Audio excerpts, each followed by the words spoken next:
Hey everyone, I'm Caryn Solomon, and welcome to What's IGN Crushing On, IGN Africa's official entertainment podcast. I'm your host, and I'm joined as always by my producer and editor Rebecca Barches. So this is a show where we discuss all things entertainment and pop culture with a new guest every week. We bring recommendations, news, and fun facts, sometimes touching on the more serious issues surrounding these topics.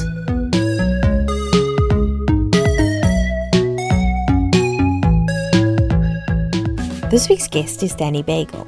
Dani is a classically trained musician who is releasing her debut EP, Magic in Her Hair, early next year. You might know her from her song Where Did We Go Wrong or Smoke and Mirrors with Gina Jeans. We spoke about releasing her music independently, what being sturvy means to her, and who her dream collab would be with. Dani is hilarious. She is so interesting, and we had such an amazing chat. She's extremely talented. She's a physiotherapist. She's a musician. She's an artist. She is like really beautiful. Like, honestly, what can't she do? But anyway, I don't want to keep you too long. Here's our interview with Dani.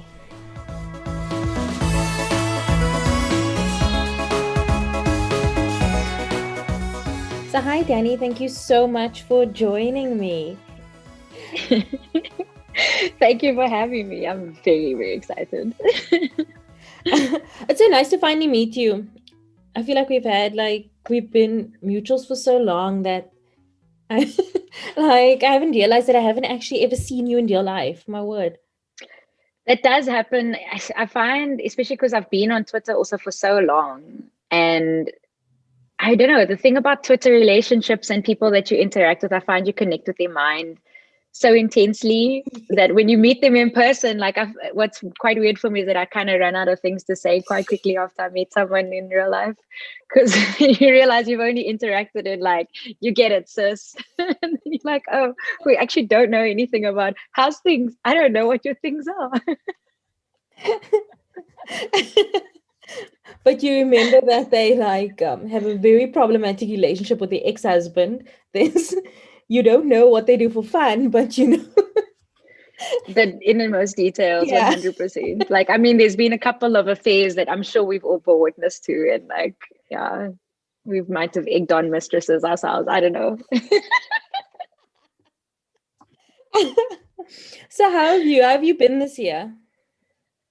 I've been incredibly busy and blessed. I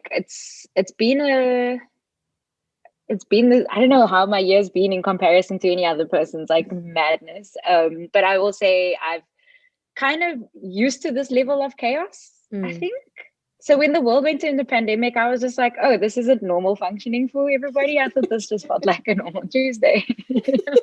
Just like that level of uncertainty and, needing to always feel like you got to pivot onto the next thing. And I think that's just how I've always existed. So it's been interesting working alongside a world that's going through that as well, on that external. So I've used a lot of the time. I lockdown, I forced myself to work at things that I know I normally don't have time for, and it's nice. I feel like I've really gotten a grasp of the chaos, and now I'm just riding with it. So now,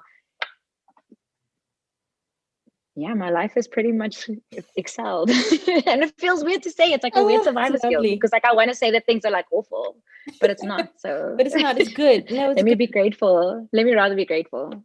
So what kind of things did you get to do that you weren't doing before, or that you didn't make time for before? I didn't make time to think because I was so busy doing and being.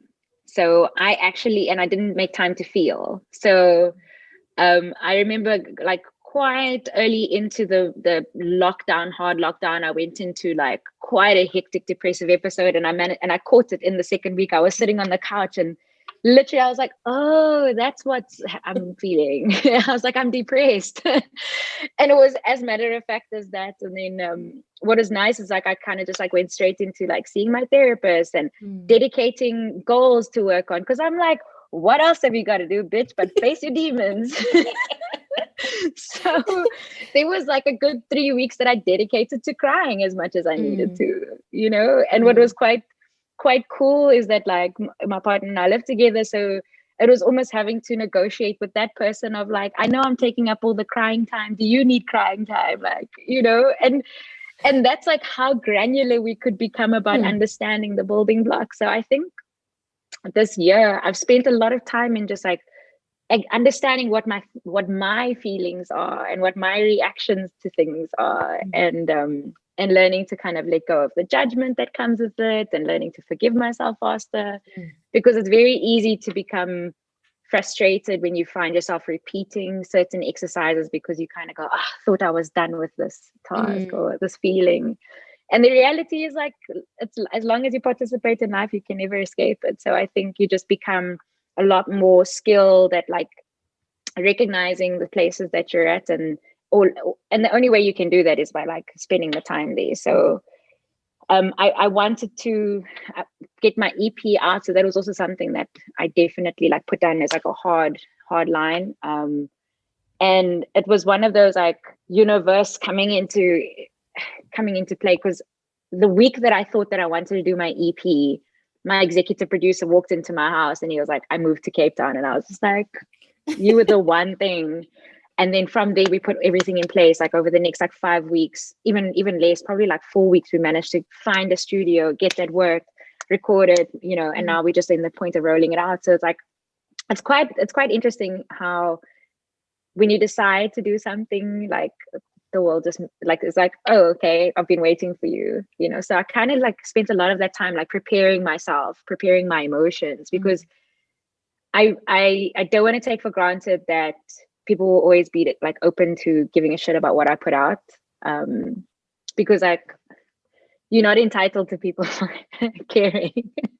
But at the same time, because I like collaborate with so many people that put their best into it, that's the benefit of things getting attention and things being celebrated, and that's the space that I wanted to push it from.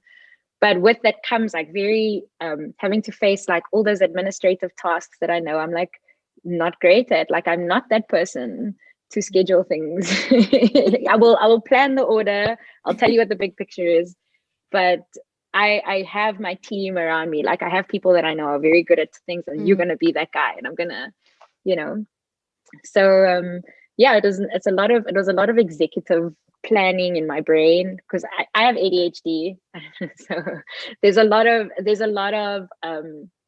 my day is spent trying to arrange my thoughts in an order that's logical and practical. So I'm ADD and I'm like an uber Virgo. So like these two, the Venn diagram it intersects in the what the fuck are you trying to exist as?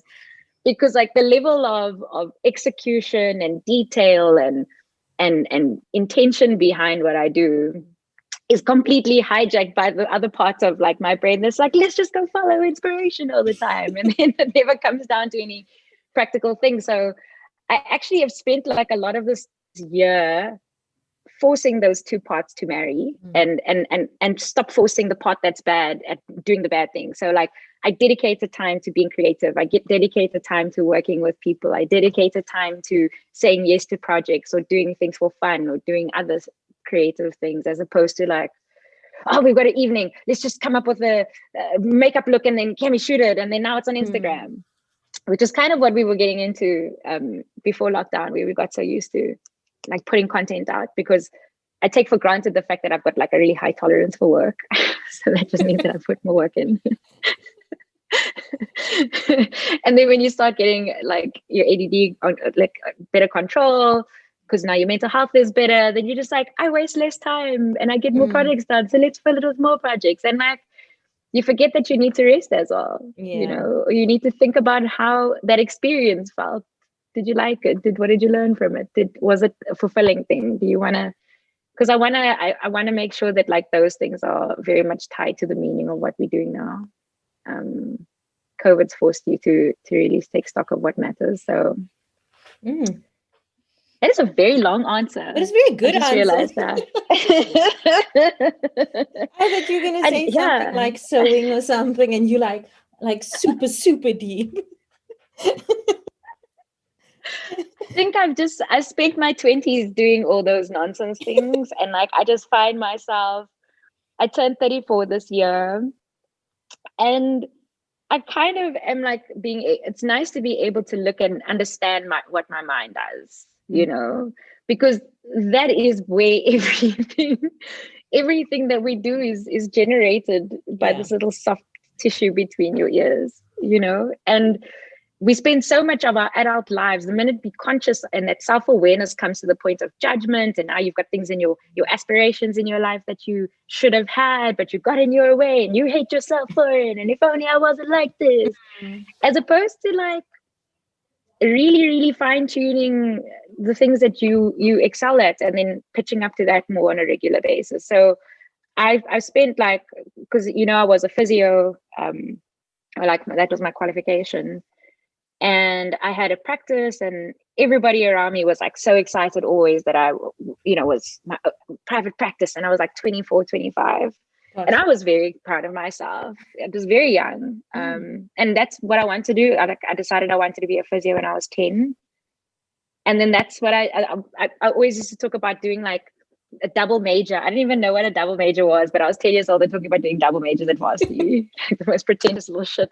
And like, I was like, oh, I'm going to do a BMAS in jazz and I'm going to do physiotherapy, until one day, like I met somebody that really went to varsity, and like, there's no way those two faculties will have a schedule that will allow this. They're like, they don't even exist on the same campus. Well, I was like, I don't know, but I'm just going to make it happen. And what's weird is that 10-year-old version of saying no, I studied physio, but I left music. I left my music when I was at the end of matric, because like I got my classical grades, I finished all my grades, and then the only thing left for me to do was post, you know, in like your licentiate degree or performance licentiate and that kind of thing. And I was even going to just kind of take a complete detour out of classical music, because that was 100% my training. Even though like my family's background on both my mom and dad's side is deep rooted in jazz and gigs and, you know, like West End and being there for, you know, rehearsals. And, you know, I spent like my childhood in those types of spots. And what is crazy is like when I left my physio practice, I realized I hadn't played piano since I started varsity. So that was like a good 7, 8 years. You know, and I used to play piano like several hours a day, you know, and that was purely because I was like chasing the thing of like being a self-employed person. And then I left my dream because it wasn't going to provide me like that. Oh, you just have to be a physio and then like, don't worry about it. Everything else. I'm like, I don't have a retirement plan. I can't, I'm paying for my own, you know, like cell phone allowance. There's no such, like all of those things. Paid leave. I was sick of, I didn't take leave in 5 years. No one told me that part, because I would be so petrified of like sleeping in on a Saturday and not locuming at another hospital, you know, on another ICU, so you can get an extra couple of patients and then an extra $2,000 for the weekend, because like it's July and there's no more races, so none of your patients are hurting themselves and they stop coming to physio. You know, and nobody told me that part. So I spent like 2 years at a time, like in 2 different venues. I was in a Virgin Active, I was in Canal Walk. Like I was thinking, surely even if I catch like 1% of the people walking through these doors, and the reality is like it doesn't matter who you are, where you are, like that's just the game of private practice, you know. And that killed my ability to play and imagine and spend time in those dusty corners of my mind, like as a natural instinctive introvert. Like I really enjoy those parts of myself, you know. That's where I recover. That's why coloring in was always like very therapeutic for me as a kid. You know, I could just, you know, fill a space and just kind of let my brain. I do believe it's like a form of meditation where you just kind of let yourself cycle from one thought to the next and reach that like, you know. But in a space like physio, I realized like, I think I started seeing my therapist about a year or 2 before I left. And it was purely for the fact that I said, I spend so much of my day receiving energy. It's not two-way. I spend my whole day with people, but it's unidirectional. And it's very like, that's why I spend so much time on Twitter, funny enough, because it's the only time I spoke to other people. I couldn't speak to my patients about like, even the last patient, I couldn't talk to them about how stupid they were being or like inappropriate, you know. And Twitter became like my co-worker space. Like you could log on and like go around the water cooler, and what's been quite cool there is like they've also become the same people that like are excited for me to do music. So I almost want to like make them proud. These people that I follow, and I'm like, I really want you to hear my song. I even tweeted about that. I was like, not in like a stupid like here's my single kind of way. I'm just like, you're the one person who I wanted to see jam to this, or like I want to see this in your makeup tutorial, and like as you're like dancing to the parts like with your headphones, like I like seeing that reaction, and that's something cool. Like I definitely like, because I find it so fulfilling, I just want to make it more and more time for it. And it's been nice to be dedicated to that, because outside of that, like, where the fuck's my structure? I don't know what that looks like. I spent 980 rand an hour waiting for someone to tell me, and I'm still that 980 deep, like I need 980 rand. Thank God for PMB. But I will say that 980 rand an hour cost me a lot less in the other nonsense that I waste. I used to waste my money, even when I went back to my therapist, my psychiatrist, and that was also something that was like a interesting journey, because like being in the medical field, I don't know why I never went to a psychiatrist, or maybe I just didn't find the right one, because I find them very clinical, very quirky and very clinical, which is like a weird combination to find someone that makes you feel settled, Yeah. And eventually I found this one who to my knowledge is like one of two Black female psychiatrists, and that was the first thing that I said. And I'm like, I know this is gonna sound weird, but I'm so glad you're Black, because there's so much I can just high jump over. Like when I talk about the patriarchy, I feel like you understand me. And anyway, fast forward. So I started like a different medication regimen, and things felt like it was working, and kind of just giving it time. And the one thing I was able to report back on is like I waste less money on impulse buying in my clothing, because when I'm shopping now, I have a much better understanding of like what's in my cupboard and why I want this item. Because then I've literally got bags of clothes that still have tags on it. Because when I bring it home, I'm like, what was this piece what was I imagining? Which Pinterest board was I going through in my head, And that I've come to understand is overstimulation. It's my senses are so overridden. I'm so, enveloped in the experience that now like just choosing between like a very poorly structured, cheap like chiffon sleeve, and you're just like, you don't need this, and I can say you're right and put it back. So tell me, like, how did you get back into playing piano after the 8 years or so? Sure, no, but I've been playing piano since I was 5. So it's like, imagine like you just haven't read novels in a while, and then you just pick one up. It'll take you a while. Like once you start, you almost find like your tenacity to get through to the end. Like you actually need to motivate yourself quite a bit. It's easy to take a few breaks, check your phone. But what was the most difficult was not having a piano at home. And so I think last year or the year before, I got like a nice bonus. So then I bought myself a piano. And what's so wild is like, if I look through my Twitter for a good 8 years before that, I was just like, I used to tweet, like envision and manifest this piano in my apartment one day, or like, oh, this apartment needs a piano. And I managed to get myself one, and it's just like been the best addition. It's like, it feels like my home, because then what's nice now is that like I can put my headphones in and I'm working till whatever time, and then I force myself to play like very, very, very ambitious Chopin pieces. It's just I don't know where the fuck I'm expecting myself to play these highly elaborate. I mean, I just want to impress myself a little bit. I like doing scales. I've got long fingers. So it's been nice. Like I will just come and I'll play on a Tuesday, and for like 3 hours I'll just play like all my old classical pieces, and and it's very nostalgic. And what's so crazy is like so much of it I've spent probably in like my matric, grade 10, 11, 12. We were doing like a lot of Eisteddfods and performances like that, where you don't really perform with the books. You would just kind of either go from memory or just like have somebody there in case. And I had this one page that I'd lost, and I've only got pages 2 to 11, but I can play everything on page 1 like by memory. But ask me to do the rest, I can't. It's like, it's so weird, like so much of that is just like entrenched in my fingers. So yeah, that's my return to it. Go back to Mrs. Dippenard's class in grade 4. So tell me your story. So are you like born and bred Cape Townian? Like I've spent most of my life in Cape Town. My mom's from Bellville South, so that's my mom's side of the family. And then my dad is from Chatsworth in Durban. Oh, okay. And yeah, so their families were very good friends through music. And my parents have known each other since childhood. So they were like teenage sweethearts, got married. Mom moved to Chatsworth, very light-skinned, blue-eyed, colored girl. People thought she was white.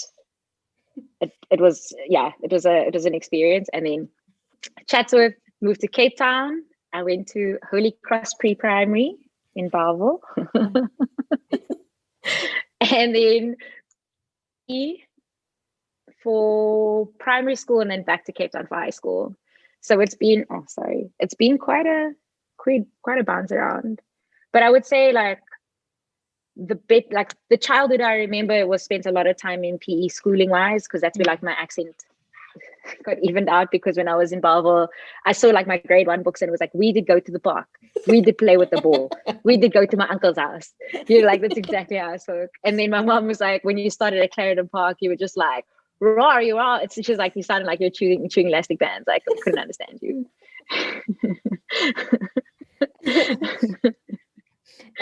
But yeah, that's what you mean.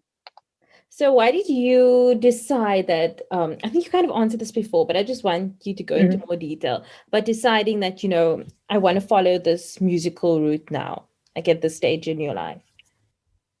I'm childless and I have time. That's exactly how I make decisions. I make decisions like that. Even when I started my practice, I was working for one of like the nationals. So like you have like Sevens rugby, whatever. And so I used to work for the physio there. And I was like, you haven't run this man's business into the ground. Like, go open your own business. And so I just like do things recklessly with a lot of Virgo overthinking applied. And somehow it's working out. But yeah, no, the music came. I always knew I was going to make time for it. About 4 years back, when I was still working with my previous label, they were just like, "Oh, let's just try do something. Throw a song out." And then the song took, and then it's been played. It's still playing on radio. It's 4 years later, and I was just like, okay, I guess if somebody likes this, let's just keep going. And that's about as technical as I can get with this quote unquote music thing, until it comes with paid leave and a pension plan. I don't know how much it's going to see of me. I like my corporate benefits. So, I mean, like, speaking of Where Did We Go Wrong? Like, I love that song. And you just yeah, it's a good song. So was that like your first like feelers into the solo music space? Well, that was the first time I ever really sang on a song. What's so weird is that I really don't like my singing voice. Like, it's okay. Like, I don't have a terrible voice, but I don't have the greatest voice. And what's so weird is like singing for me was, if I think back, it's probably been around as long as I've performed with piano, except I've just got, this is the problem with me, is that I like to be the best at things, right? So when I was playing piano at school, there was very few kids that could be better than me, because like I was like really fucking good, right? But I couldn't sing the highest, and at the time Mariah Carey was like obviously the benchmark, or like this very powerful voice, and that's what you know what I'm saying? It was Mariah Carey, Whitney Houston. Like, there wasn't anything else that existed as far as female singers like probably like Anita Baker. Like, that's what my parents are listening to, So now here I come with like this cute little, it's like cute. And I never really considered that. So the funny part with like the singing is I always used to harmonize. I was in choir a lot. I think being in choir definitely gave me the confidence to the musical background and understanding of like the voice is an instrument, because I'd only consider piano an instrument, and then you just sing. If you sing it, you sing. But the voice is an instrument as well. So I got like a lot of training in that way without realizing it formally. That a lot of time in choir, a lot of time in theater at school. Like we were always part of like productions and stuff. Because I was like really a nerd, and like what was cool is that the music was always just like my little safe haven. I used to bunk class so often, and I used to play the system because like I was top of my class in the music throughout high school, but I never went to any of my theory classes because I was bored. I think it was probably just like ADD again, getting in the way without me knowing. And I just was like, oh, why do I need to learn all this history? Like, it's so below me. I was like such a cocky shit. But I used to bunk those classes and just go play my music in the other room and be left and then say, oh no, I've got this really important I stayed for that I'm actually preparing for, and people just used to buy it. And they'd leave me alone for hours, you know? So this music thing, my singing, I really am very shocked that people like my songs with genuine appreciation, because I'm like, how could you like it that much? Like, it's cool. You can say like you like it a little. I like it a little, at least a little. That much, like, okay. No, I'm joking. I must say, I will compensate in the fact that we make good music. I make good songs. I don't have to be the greatest singer, but I make good music. I know what good music sounds like. So I think that's the recipe. Okay, so let's talk about Magic in Her Hair. So how did you come up with the title? What is the thinking behind it? That's been about 4 years in the making, where I came up with the idea. I had this vision in a meditation once. My teacher was talking to me about it, adopting the energy of a hummingbird, which is always in a state of flux, but is still, you know. And I don't know how we started getting into that. I think he was probably just giving me like life advice, which is like maintain your calmness and anchoring, you know, in your chaos. And then I had this image of a person sitting on a throne, or myself sitting on a throne, like hand feeding this hummingbird, and I had these 2 Dobermans next to me, and I was sitting on the top of a head of this like mermaid looking, you know, I just had like this weird, it almost looked like the Michael Jackson, that's not Thriller, it could be the one in 1992. Is it Fantasy? No, that's Mariah Carey. It's the one where he's got his, you just see the eyes and where the Bubbles the monkey and like that whole. I know what you're talking about. Do you know what I'm talking about? It's very like Salvador Dali type of like surrealism. And then I got fixated on the idea of like this hair and the throne, and then I was like, wait, no, your hair is the crown. And then I went into this whole like political tangent of the fact that like women's hair is highly politicized, you know, that it must be covered, or what it means when it's more curly, or what does professional hair mean, you know. So like there was that type of element of the hair identity part. But the whole idea is that like out of the 5 songs, they're in completely different tangents. And through different hairstyles, you can embody like a completely different persona. So when my hair is in a high pony, like I automatically have like more sass, you know, in my shoulders. Or when my hair is like, I've received like the Julia Roberts comparison like my entire life. So like, you know, and it's like a little bit wilder and like scrunched dry. Like, am I a little bit more rough and tumble, but still cute and like, you know, put together and ladylike, you know? So that's kind of what I wanted to embody. And then also the magic in her hair, especially because Mike and I shoot so much together. I wanted to unfold the magic of hair and how it transforms the persona and the visuals, and how it influences even creative direction on a shoot. You'll see on my Instagram for a couple of months ago as to like different hairstyles, and then like I've got a bob, and all of a sudden I'm like Betty Boop cute, you know. And then I've got one that's like more wild, and like the shirt's open. It's like, are you going to see a nipple? You're not quite sure, you know. It's like this hair makes me want to show one of them. You know? So yeah, and then even one where we put I put eyelashes on my face to make a monobrow, like a unibrow. And I wanted to be like, we always say like mustaches and eyebrows, you know, unplucked eyebrows like look very ugly. So I was like, can you still be good looking? Like, you know, can I still be sexy? Can I still exude like confidence? And automatically people, when they see the monobrow look, they automatically thought it was like a Frida Kahlo thing. And I was like, that's kind of cool that like, it speaks to the strength of her as an artist, that just her physical, natural, like signature is nobody else can see anything else when they see a monobrow. And here, like, even though like you can't get away from that, but I can't say that was the point of the inspiration behind the shoot. Like, even in my head, there was only one shoot where I had it like up in a bun, and I was like, no, that looks too much like Frida. I want to do something completely different. And automatically, just by putting this brow on, having like thicker, heavier makeup, I had like just like this thrifted suit that I bought, and I was like, let me be a dude and shoot me as a guy. Like, how would my posture change, you know? And those are all the types of things that I want to connect to in the process of making music. Like, I am very privileged and a little stupid to not be a signed artist because it's very expensive and it's very time consuming to put these things together organically. But I must say, like, that is the payoff for me. The song that you guys hear on the other side, or the project that comes out on the other side of this, is a little bit of just like this. It's an inevitability of me just playing with all the Lego pieces. So like, I go to the one person and be like, empty your box and let's see what this goes. And so with Magic in a Hair, I've got an piano track. I've got an R&B track. I've got like this, I don't know, Janet Jackson type dance track. I've got like a very vulnerable sweetener, you know, Ariana Grande style, get well soon, you know. And those are all things that, like, I don't know if there's a market for it. I've never asked. I've never asked if there's a market for me. But I'm inspired by the likes of Beyonce and J-Lo that are there, being moms of 3. And they're not needing to be like any disqualifier based on that, you know? Because there's always a lot of power in being independent, because you really don't have to answer to anybody other than like, do you feel like doing this? If you do, then go see it through.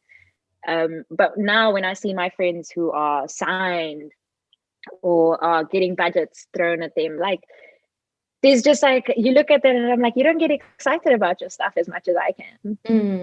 And that's something that, like, I don't know how much you'd have to pay me for me to not like want to have that payoff as well, you know, for you to buy that from me. So yeah. Do you think it's also like like it's also better payoff, like having so much control over things? Like you understand the process. If you're a control freak, 100%. That's very nice and comforting. Because I'm just thinking, like, you don't know what other people are doing with your stuff. And at least with you, like, when you're independent, you know what I mean? You have a say in every aspect. Yeah. You know, I don't know how I'm ever gonna be able to be comfortable. Like, I don't know what that partnership's gonna look like for me to want to feel comfortable in handing it over. So in when it comes to the control, I learned in 2 very weird instances with people that were really considered friends, you know. And you hear this, like, it's such bullshit. It's like the short skirt argument. It's not the what did you expect, it's how the business goes. Like, you go there hoping that there's like people that are in it for the right reasons, and the motivations are as noble as yours, but that's also the lesson. Like, you just need to get the fuck over yourself, and the world isn't as idealistic as you hope, and you just gotta get some street smarts, bitch. So unfortunately, that is the world of business. You have to protect your assets that way, because that's all you are. You are a sellable thing. There was, as much as people can be like, oh, out of the goodness of friendship and just the fact that I saw your potential, I wanted to make a song for you and put it on the radio for you and watch you grow. No, bruh, you are owning half of that fucking thing. You are getting the royalties paid out. There is another slice that you just conveniently putting an administrative fee on top of it, and then you cutting, and then you buying us Gatsby's and telling us it's on the label's account, which is part of the fucking royalties that $1.50 I've earned is now paying for 25 cents of those chips. I didn't ask for chips today. You know, like, that's how petty this thing is. So what happened to me and how I needed to make this EP is that I didn't have any music after I left the last group of people I worked with. I was there for like 2-3 years. And it was just like a lot of, unfortunately, I work in a company, in a corporate, that taught me how to, unfortunately, work in a very stringent manner. Like, it's a multinational, it's very regulated, and I've learned what processes and protocols, and they're there for a reason, because there's a level of accountability that you can trail back if you understand who's handling what, and not just we've taken a decision. Because when it comes down to it, and I ask the we, no one person can answer for my stuff, because oh, I thought you had it, oh, I thought he had it. I don't need that anymore. So anyway, it was a question of wanting to get the music that I had recorded from this place, and they were like, oh, it's gone, we formatted the hard drives, and yeah, sorry man. And I'm just like, what do you mean? You know, that's, you feel like somebody like knocked your ice cream out your hand. It's that level of disappointment, and you're just like, really, you can't get that? You can give me another ice cream, I guess. You know. And then like another instance was, I'd recorded a song and it was so cool, and it was like snapping, got all the timestamps from the snaps, and then it just went cold for 2 months, and following up and like, hey, do you still like it? And I'm happy if I'm not the singer, you know, I really love the song, I want the best for it. No, it's still. And then 2 months later, you hear the beat on radio and it's a completely different person. And then it has 10 million views on YouTube. And you're like, what the fuck, motherfucker? You didn't tell me. And then there's like this whole like ambiguity around rewriting. And it kind of sounds similar to what you did, but not enough for you to be able to claim. And so I was just like, that's never going to happen again if I can help it. So created a label. A friend of mine works in the music industry, and he's just like, by the way, you're going to see some emails come into your inbox. I've opened a business for you. You were like, here's your label. Congratulations. I'm like, what? He's just like, I know you'd never do it for yourself. I know you need it. I know how to do it. And the next thing you know, Dani Bagel Music exists, and I now own my royalties. I'm never going to be Taylor Swift crying that my stuff gets sold for $300 billion or 300 million without you asking me, or you did ask me and I didn't want to buy my own shit back for 300 more. You know, because that's what happens. Like, you just there to make somebody else money, and now I'm that somebody else. I am my label. I am my publisher. I am my artist.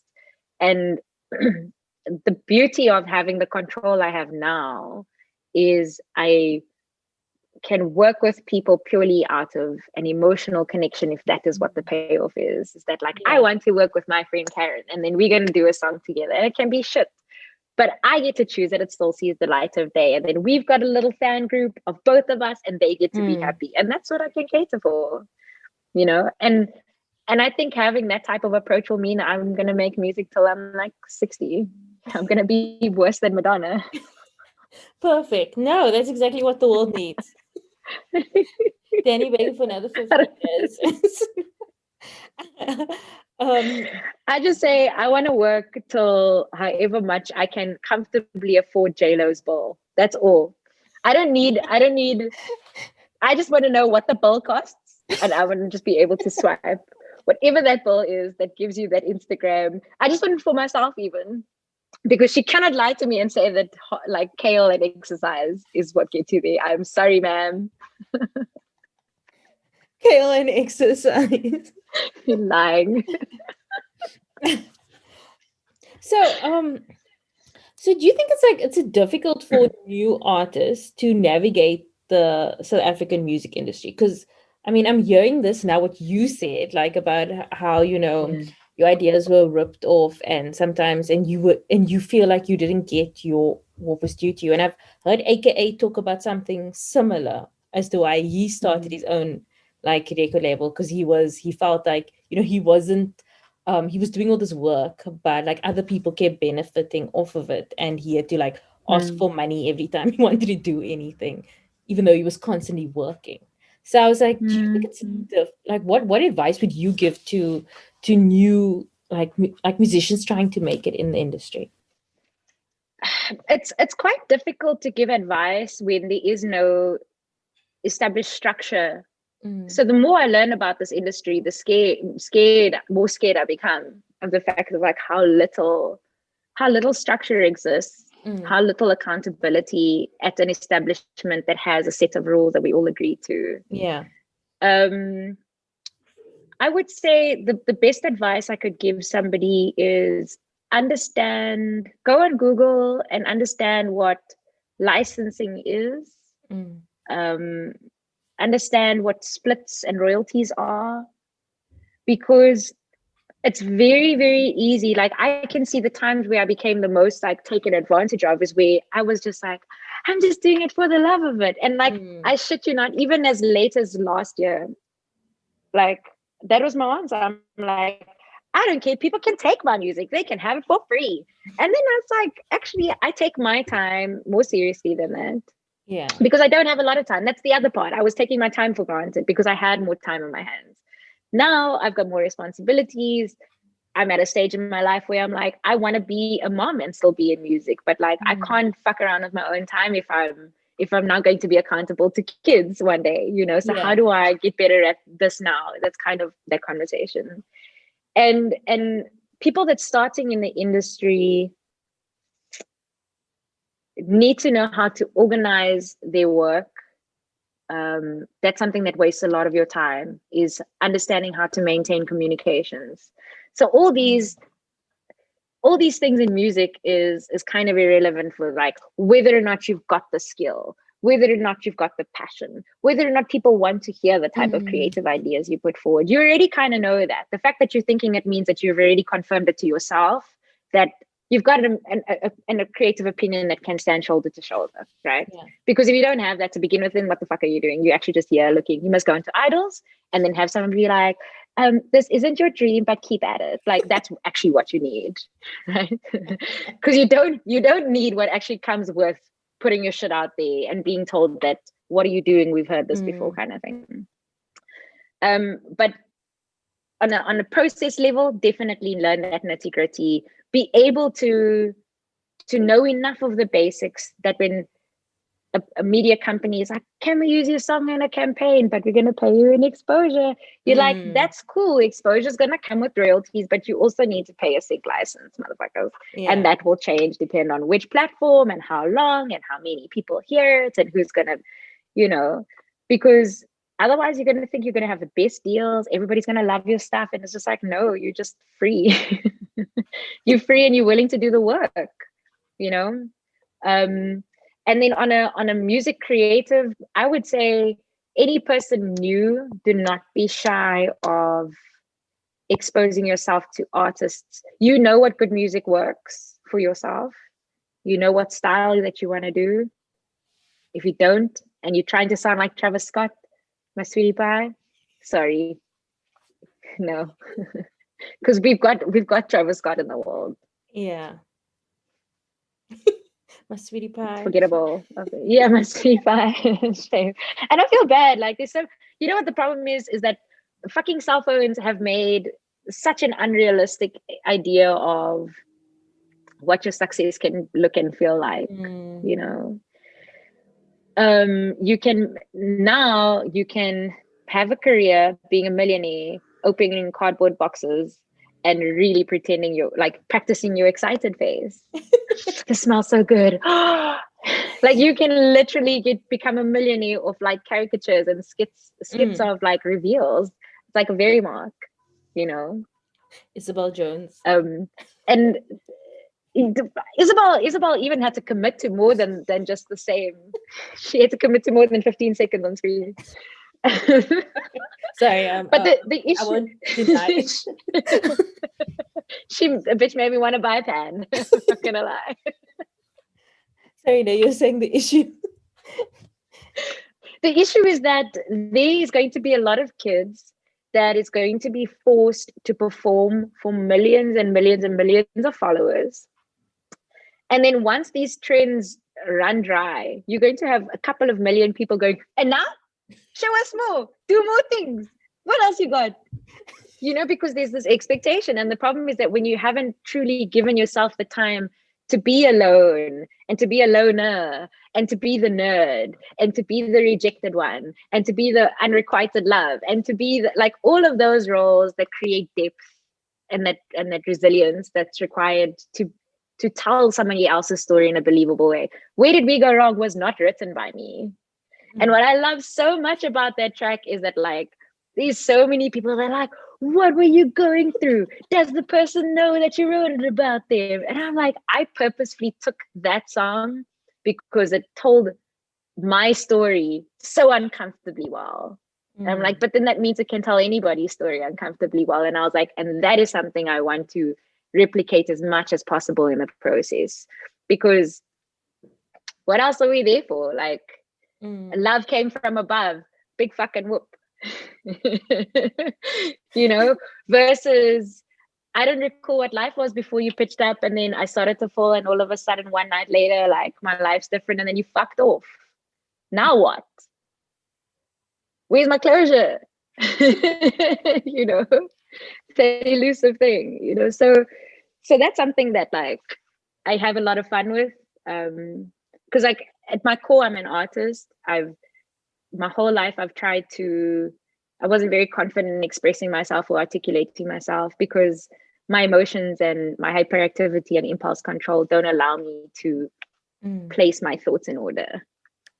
Medication, I'll be an advocate. It's honestly like, it's like trying to drive without glasses, if that's what you think. Like, raw dogging life with ADHD is like, because anxiety is just my worst. It's my worst accelerant on my mouth, and I feel you becoming more anxious, and then I try and qualify more interesting facts, and then you just try to look at the door, and I'm trying to be funnier, and then I'm the only one laughing. And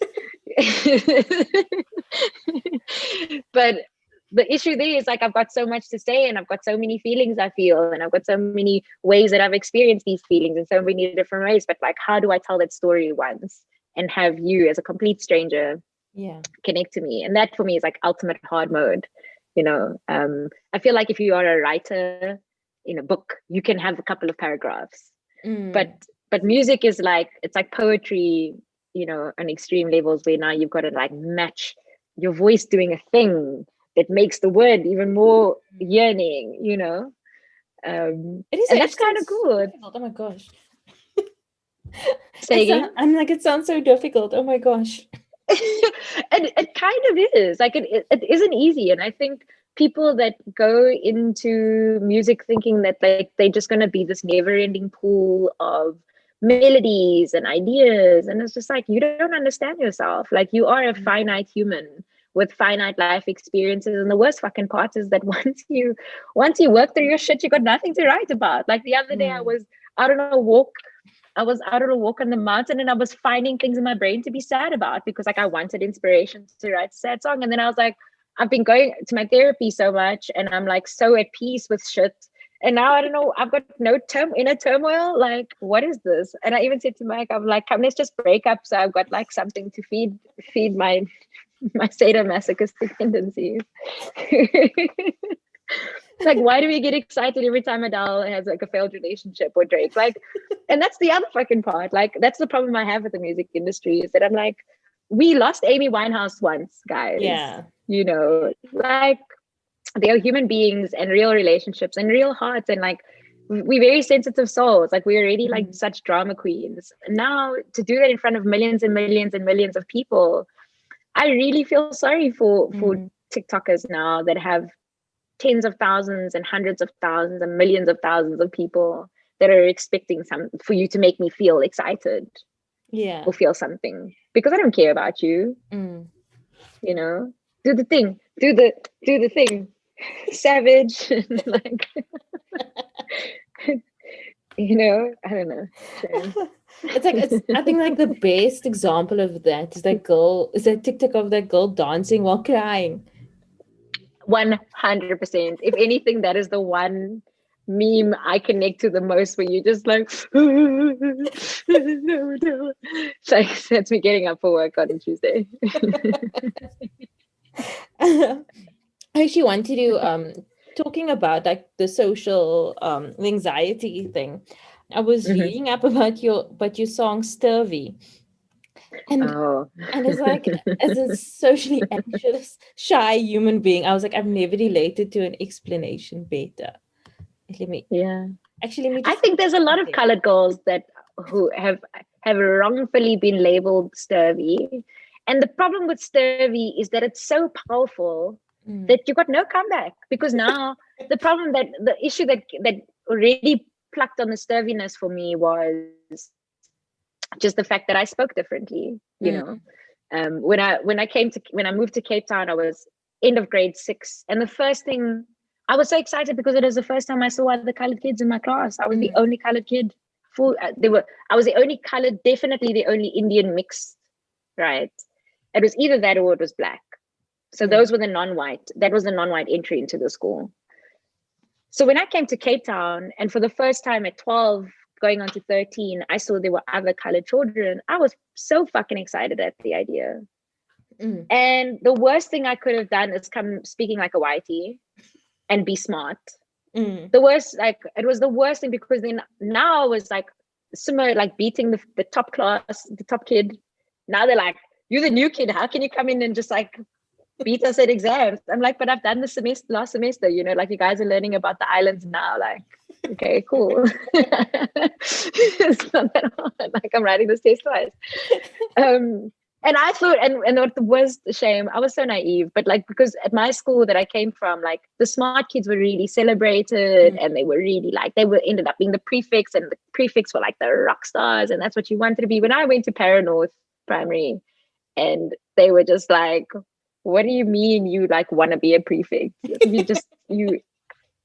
I was shook. But yeah, the sturvy part, it makes you even more closed off. It makes you even more scared of yet another label or another insecurity that they're going to see through and pick out in front of a crowd, because like nobody can rip you apart like a group of colored kids, like, yo, because they go extra. It's also like as you're saying, there's no comeback, because the whole basis of being sturvy is like based on what other people's perceptions of you. So you can't say, so you can't correct it, because you don't know their levels of you don't get to say. They're like, yes, no, you are. According to my thermometer of sturdiness, you are sturdiness. Exactly. And you know what, that song was such a tongue-in-cheek song where I was like, it's such a ridiculous idea to even have the word sturvy have meaning. It's such a dumb word. It's such a dumb sounding word. And so when we were singing, so I was writing this with Patty Monroe, and I was like, I want to write a song which is the Sturvy Bitch anthem, but also the song actually is about the fact that I don't have time for sturvy bitches as well. So the chorus is a cheat sheet, quick bitch, cut a cheap bitch, which is like, here's the answers. If you come in sturvy with air kisses and hey doll, hey babe, I'm like, I don't have time for you. And then while I'm just like, that is not my thing, I'm going to do my thing, which is just really mind my own business and be this weird, like, whatever the fuck I want to define myself as, old bitch doing music, if that's what you can call it as. I'm like, then I'm going to be that, and I'm going to piss you off while I'm here. Like, so that's where, like, it became, we wrote it from a point of almost like being bullied at school, where they kind of call you names. So that's why it's like, ooh, you still pissed. Ooh, you still have your bitch. So it's kind of mocking in a way, but I was like singing it to myself, and now like it's a really empowering song, because now it's like, if you tell me I'm sturvy, I'm like, okay, I know that about myself. Is there anything else? Like, because I'm over that part. Like, I've processed that part many years ago, and I know it's not me. I'm just very scared of you. I'm scared of myself and what I'm gonna say, and I'm gonna be silly, and you know, and it's just like, it's a lot of judgment, self-judgment, you know, limiting yourself. And funny enough, sturvy, I think, came before testing, if I remember the writing order correctly. And the best part about testing is that that song was really just about like giving yourself permission to try things. I'm not sure, but I'm in, like, let's just dive in. Like, that's kind of just the testing the waters, testing the mic, testing the space, testing your environment, and just being like, the outcome and the beauty of doing things can't be because of the guarantee of it being great when you come out. It's that adoration and the promise that people are going to be excited that you've released music now for the first time. I didn't have that promise. I don't have that promise. What I do have is the promise of making sure that I enjoy the process. And and taking stock of the fact that I'm trying, or the fact that I'm actually doing music. Like this, what's so weird to me is like people congratulate me on a regular basis, like, it's so great, you're doing your thing, man, you're doing music, man. And I'm like, but would you congratulate yourself for like taking a shower? Okay, I want to say yes, because like when you have depression, sometimes you forget those. So, but I mean, just like things that are just so normal to you, you know. And I find it's quite interesting that like it's never been a thing of me to not know what my thing is. Music's always been my thing. Creativity's always been my thing. So I've never lived a life without that. And it's quite interesting, and I feel empathy for people that don't have it, because they're so excited for my behalf, and I'm just like, I almost want to give you some of mine, you know, like, because it almost feels like you've got like a little bit of this vacancy that you're aware of in your life, and you don't know what else you can fill in that makes you as fulfilled as what you think music makes me. You don't see when I'm crying, and I'll be like, what am I trying to do with this? You know, like, who's gonna listen to my music? I was just like, you know, it's the typical like artistic breakthroughs and breakdowns you go through. And I don't know if people would be as excited for themselves if that's what they realize comes with the process of pursuing. That's probably why they don't achieve it, because when they get to that point, they're like, oh, fuck this, I'm out, it's too hard, it's not part of what I signed up for. And I'm just like, I know what it's like crying and playing my scales before an Ice Stedford. Like I used to cry, like I used to cry all the time, you know, but I also used to be on the stage. So I think I've had like this life of like pushing myself and pitching up to that performance, whether or not you remember to practice, or because at the end of the day, the show must go on, you know. And I think that just like cultivates like the type of mindset that you have with anything. I can't even remember what question you asked me. I feel like I've been going in circles with just these highly philosophical answers. I'm sorry. But I want to ask, so tell me about the testing music video. Like, oh my god, what can we expect? That music video. You can expect. So, do you obviously know Simon Orgel from Twitter, and also just like his amazing comedic sketches and stuff. And when we wrote this music video, the song, sorry, there was already like a very high level idea that I wanted to execute. And from the music being written, it starts off very like safe and pop. And then by the second verse, it's got more groove, and you're loosening up until it hits like this flip. And then all of a sudden now you're in the jaw. And from the time we were writing this, I'm like, I want to see Simon pitch up at 0 to 1 and be a little bit nervous about how he's there, you know, like, and just kind of have this, embody the experience and the space, whatever. Long story short, shame we couldn't get him. I know I'm like setting up a huge disappointment, but I didn't want to let go of the idea of drag, because I'm like a big supporter of drags in Cape Town. Like I love seeing them. Like Bertha's is a firm favorite, and I'm always so taken aback by their performance, by just the passion, just the fact that they leave their all on the stage. Like I do not have that ability. I am in awe of that ability to just unzip your bullshit and just put on a fucking show. Like I'm still there, like 2 hands on the mic, nervously singing, looking out the corner of my eye, like I'm on like talent, what's it, Star Stage. Do you remember that on your TV? Star Stage. Anyway, so I really desperately wanted to showcase like drag queens in Cape Town. So I managed to get in touch with Maxine, and she's a transgendered like makeup artist and drag performer. And I wanted to really be able to give the LGBTQ space like a celebration in an artistic way. I wanted to showcase like the happiness and the freedom and the playfulness and the sexiness and the flirtation that comes with that space. And just a celebration also like of diversity. So I made like this little invite, and I was like, secret music video. And I just like sent it to a whole bunch of people. Like I just dropped DMs and stuff on Twitter, shooting my shot and really messaging someone, be like, I'm obsessed with you and your whole vibe. Please be in my music video kind of thing. And so I literally have people that the first time I met them was like properly, but I in the back of my mind kind of made them like the central vision of the aesthetic of what I hoped everybody else came to be. And like, I just spent a lot of time manifesting this cast. So we have people in kitten ears and feathers and face jewels and nipple art. Okay, no, we actually had to take those seeds out. But I lived out my fabulous, most like gayest stripper dreams. And also what's quite cute is the music video's got two, myself and Maxine as the lead.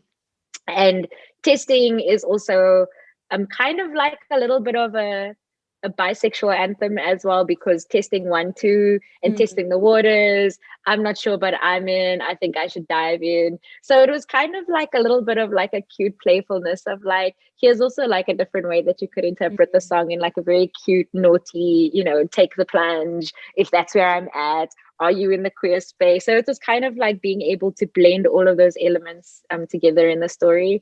Because like one thing I really, really do like is when you see the music video, there's going to be so many layers to it. You can watch it for the story, you can watch it for the fashion, you can watch it for the just like the ridiculousness of it. And then you will see people that you know, or you'll see a person that you're like, oh, that reminds me of my friend so and so, or like, wow, that's an unforgettable. But what for me the coolest was my sister's in it with my niece in her belly.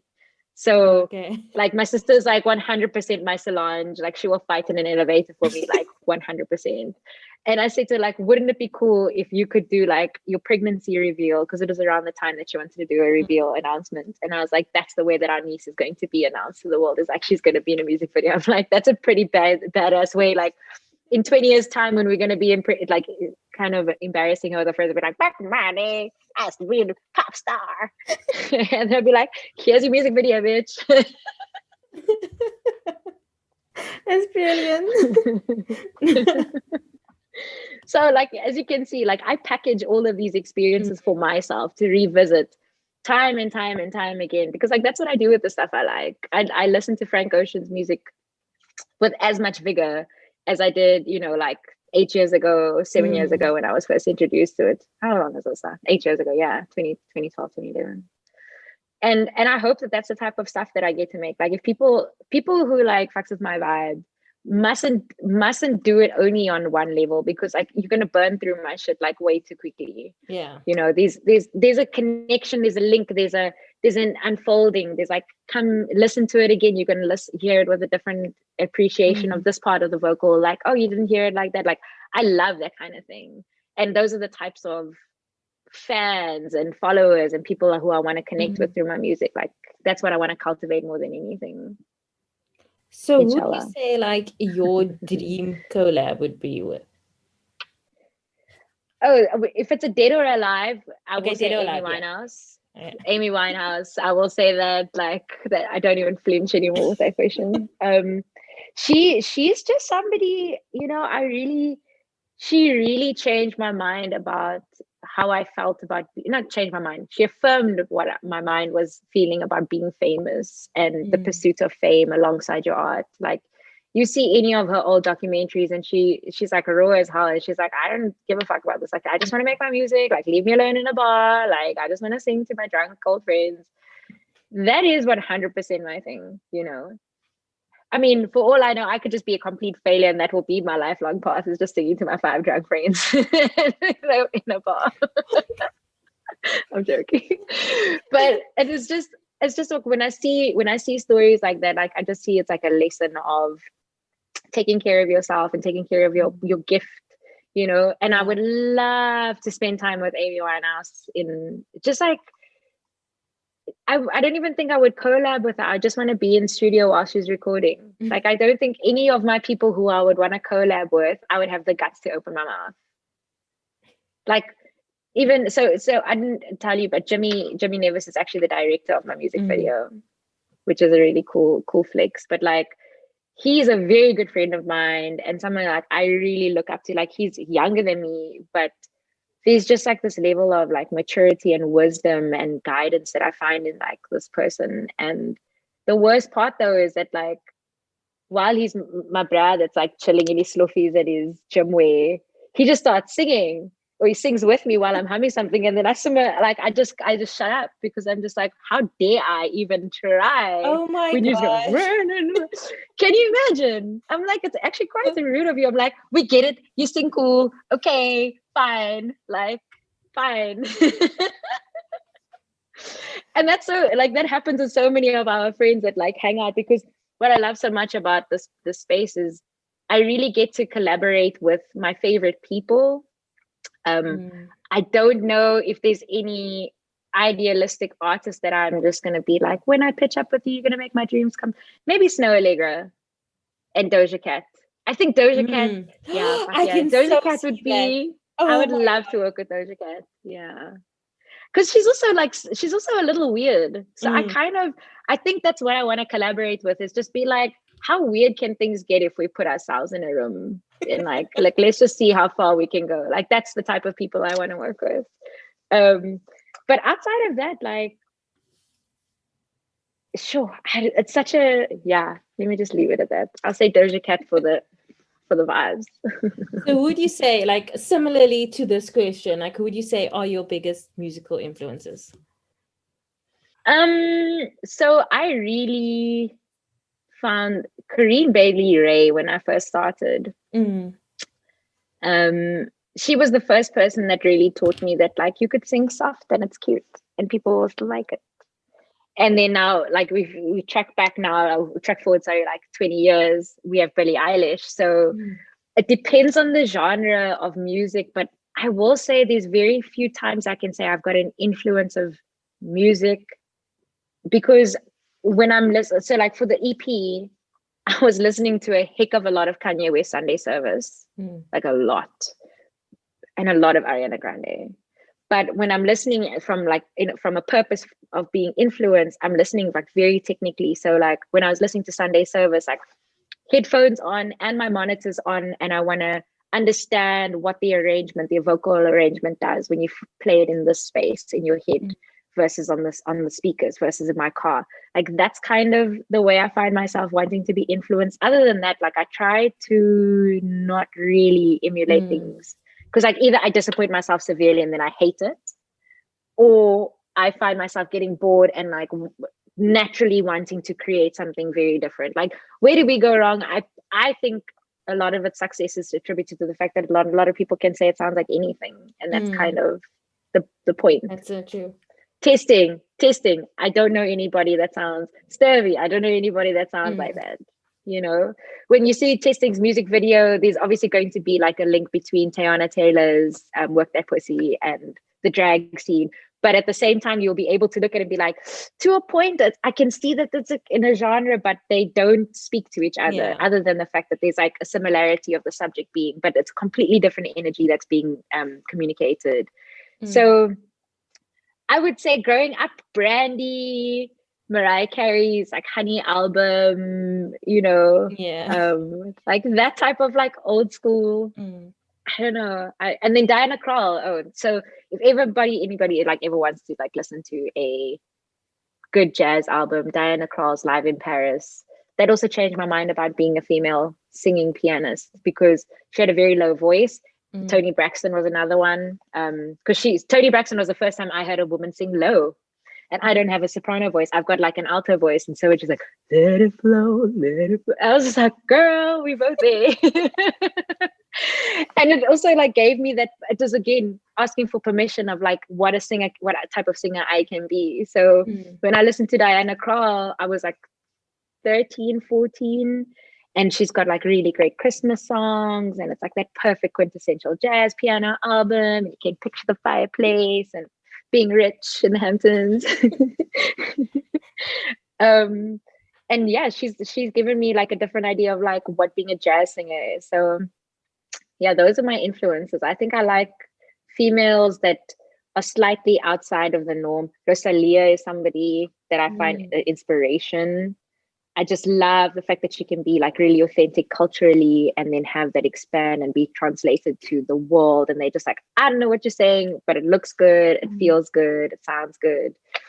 So do you feel that there like needs to be sort of that sort of balance? Because I know what you're saying is that you want your music to be relatable to everybody, but like with with testing is probably it's very specifically like Cape Townian type music video that you were looking at, or the Cape Townian drag scene. So do you think it's important to kind of like merge it to like represent specifics while also being I used to, and I think the person that changed my mind about that was Youngster, funny enough, because like he's so unapologetically Cape Townian, and he's just like, for whose comfort must I adapt this vision?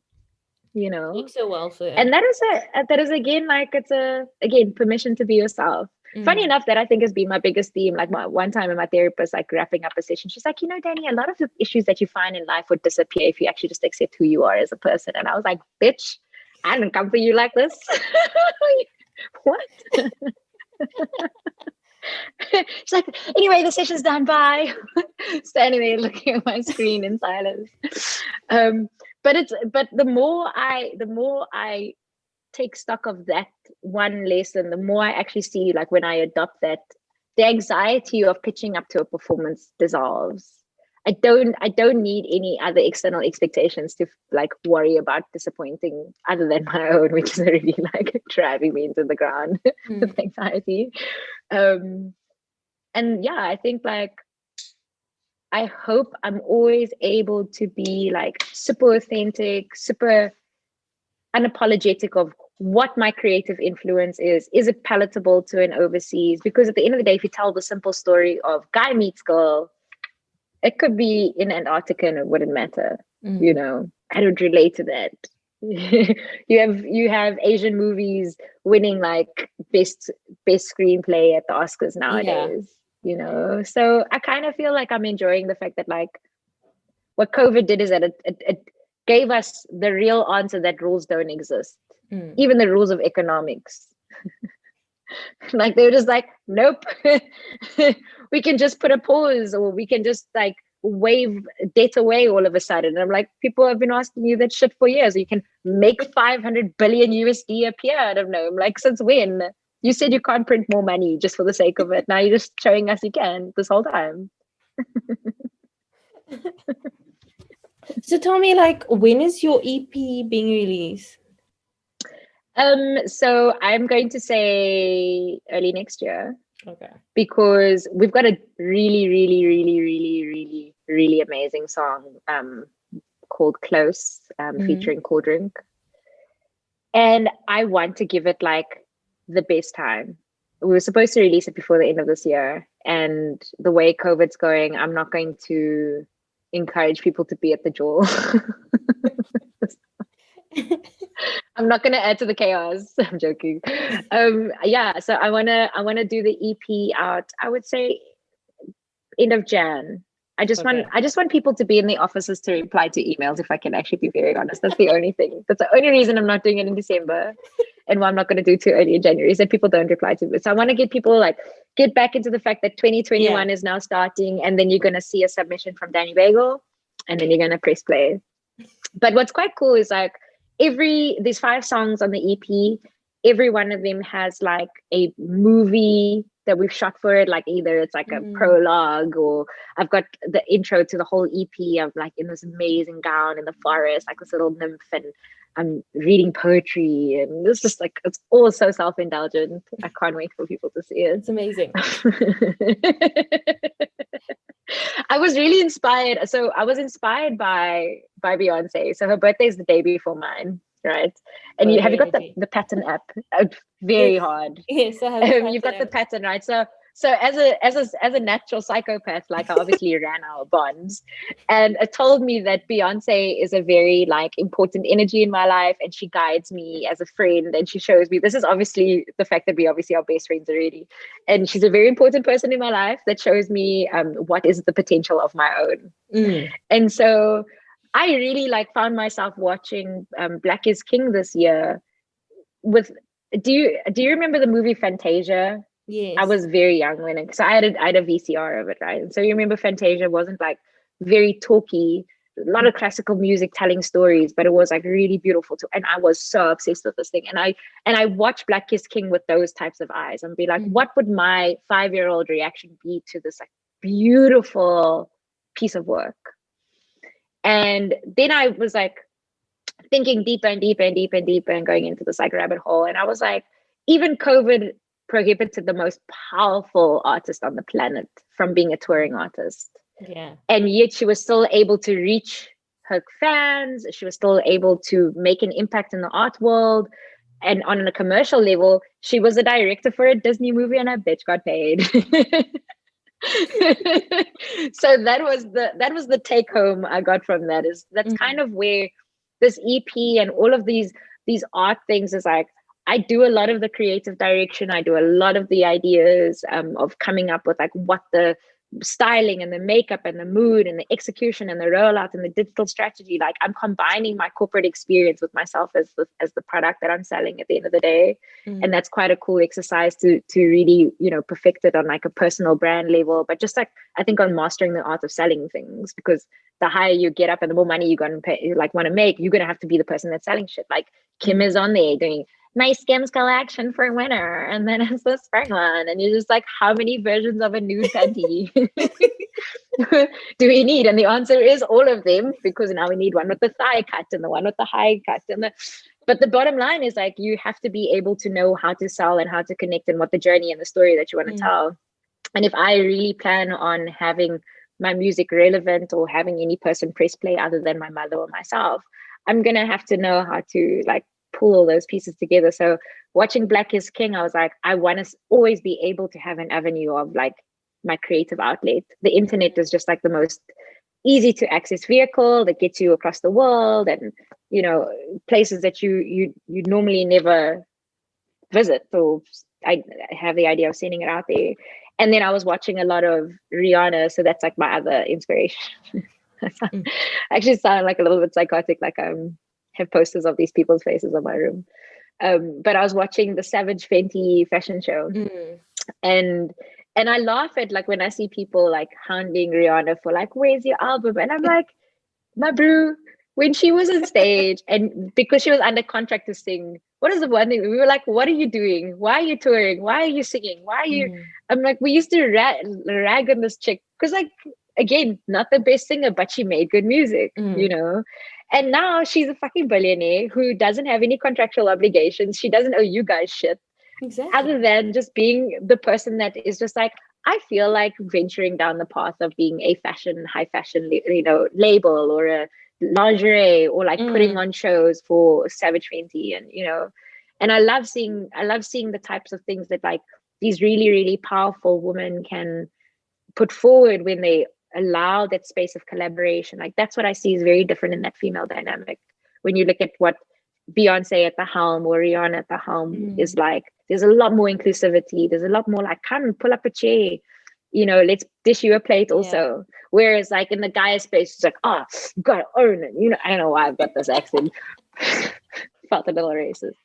But you just there's just always the toxicity of having to like put yourself forward and who asked you to be here. And I kind of take advantage sometimes of like being the only female in my space or being the only girl on set and being like, the reason why you guys didn't see this is because you don't have a female on, like you can see when there's not been a female on set, you know, or a female that's had a music female artist that doesn't have another woman in studio. Because I'm like, which girl would let you sing about that? You know, it's the equivalent of like, I would never let you walk with lipstick on your teeth, you know? And that's where I've like built the courage, like in studio, if I'm sitting in another artist session, I'd be like, are you sure you want to sing it like that? Like your voice doesn't sound as strong as it could be, or try a different word, or your mouth doesn't hold that one as well. And like, that's the type of obsessive compulsive Virgo perfectionism that like actually works sometimes, where you need me to like improve you. I feel like Beyonce has that energy too. She definitely gives 100%. I'm pretty sure like that you know, the Devil Wears Prada is like, why is no one ready? Even in that like very muted. I actually decided from now on to be taken more seriously. I'm gonna start whispering and just kind of wonder where this takes me. If I drop my volume like just a little bit, I feel like I could be very terrifying. When I'm a boss one day, just never gonna talk louder than them. and see how much work gets done faster. People are like, what? I didn't hear you say that. Go bore someone else with your questions. I can't wait. I love it. Okay, Dani, okay, thank you so much for being on the podcast and for chatting to me. This was a lot of fun. I did not know you could do so many funny voices. Me neither. That was our interview with Dani Bagel. You can find her at Miss Dani Bagel on Twitter and Dani Bagel on Instagram. And you can find her music on Spotify at Dani Bagel. Links to everything we discussed, as well as her music, will be in the show notes. This week, I've been crashing on game shows. So it's been a bit of a weird week for me. I've been super busy and I just wanted to watch something mindless and fun. So, and I've also, my internet's been down. I just got a new TV. So I've been watching a lot of game shows on Comedy Central, such as Match Game with Alec Baldwin and Funny You Should Ask, which Match Game is where normal people, they try and complete a sentence, and then there's a group of celebs or comedians who also try and complete it, and then the one who matches with them, they get more points, something like that.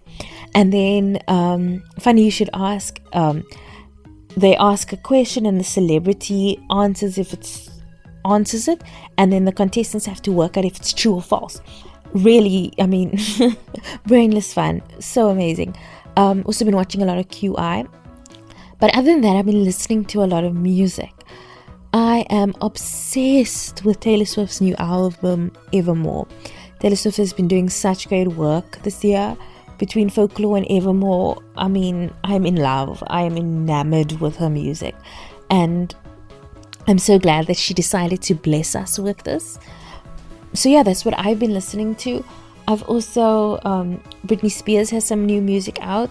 In particular, she has one called Matches with Backstreet Boys. And I mean, if you want something that's nostalgic AF, that is definitely the album for you. I love Britney so much, and you know, I just want to see her do well and to be healthy and be happy and be independent. So yeah, that's all from me. You can find me at Caryn Walby on Instagram, at Caryn Walbys with an S on Twitter, and sign up for my newsletter Wild Streams at wildstreams.substack.com. Also, don't forget to follow us on YouTube at What IGN Crashing On. The podcast can be found at Crashing On Pod on Twitter, Instagram, and Facebook. You can find more information about this and all our other episodes at our website, crashingonpodcast.com, and send any feedback to crashingonpod@gmail.com. Join our Facebook group, Crashing On Club, where we chat about the show, celebrity news, recommendations, the whole shebang. Let us know what you think about what was discussed in this week's episode by sending us a voice note or email to crashingonpod@gmail.com. The show is produced by me, Caryn, and Rebecca Barches. The show is edited and engineered by Rebecca Barches. Our logo was designed by Latifa Maroof. And the show was created in partnership with IGN Africa. If you like the show, tell everyone that you can, any way that you can. Keep up to date with all our episodes by subscribing to the show on Spotify, Apple Podcasts, or wherever you get your podcasts. And please rate and review the episodes on Apple Podcasts, as it helps others find the show. We'll be back next week with another in-depth conversation with a pop culture lover. See you then!